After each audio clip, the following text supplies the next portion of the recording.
Hey guys, welcome back. Now, for all those turn fighters out there, Spitfires, Zeros, Ki-84s, that gets boom and zoomed, I'm going to show you guys a tactic that's going to help you.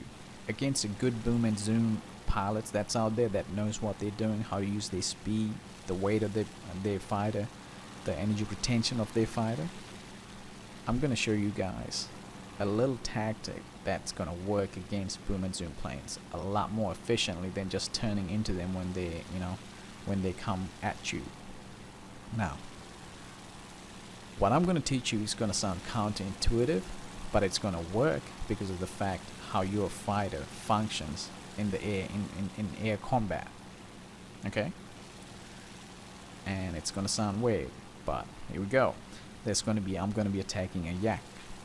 Now, what I'm going to do is I'm not going to go to a merge. I'm not going to do anything like that. I'm simply going to avoid his gunfire and then loop in front of him. Okay? When I'm looping in front of him, I'm using my superior handling, low speed handling, as well as my turning ability to just stay away from his gunfire and to bait him into thinking he can kill me.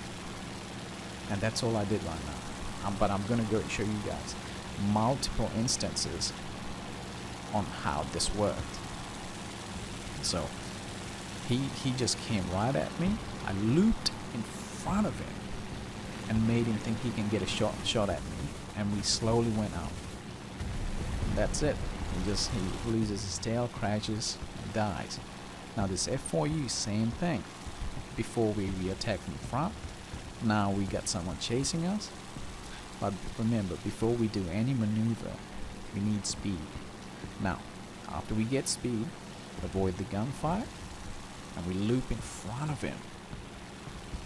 The faster you loop in front of him, the better it is, but don't loop in front of him too far so he can get your guns, he can get his guns on you.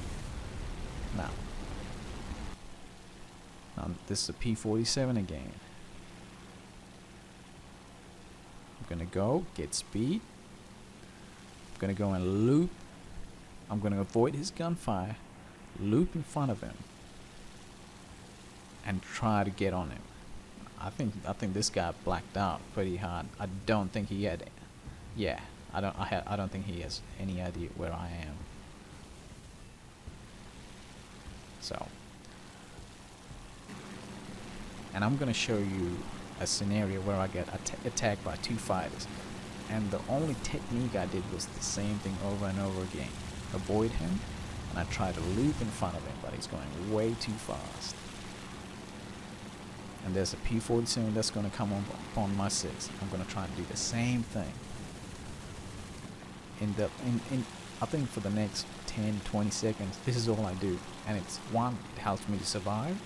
2, it helps me to get guns on my enemy. Again, look at that, same thing.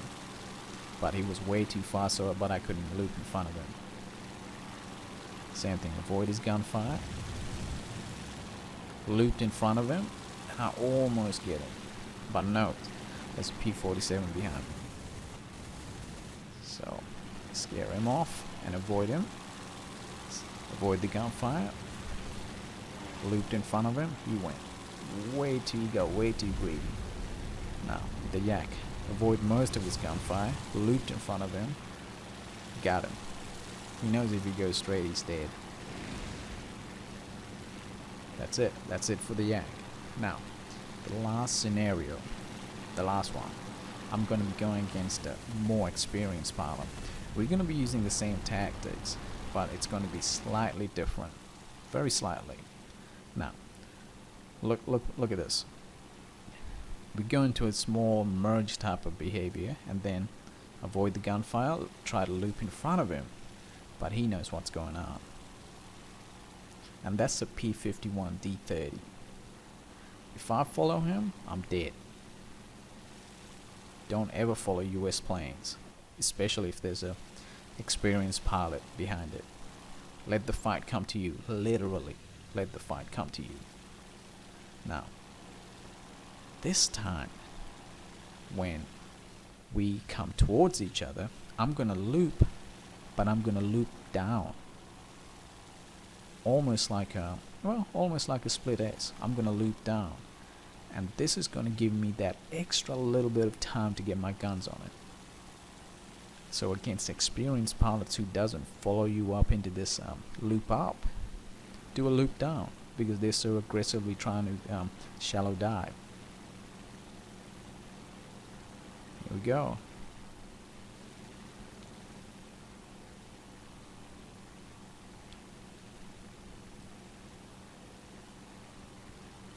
There we go. Avoid. Loop down. I don't think he expected that, because he stayed still for a little bit. Got my guns on him. He only realized that I was so close behind it. That's it. So, hope this helped you guys. Stay out.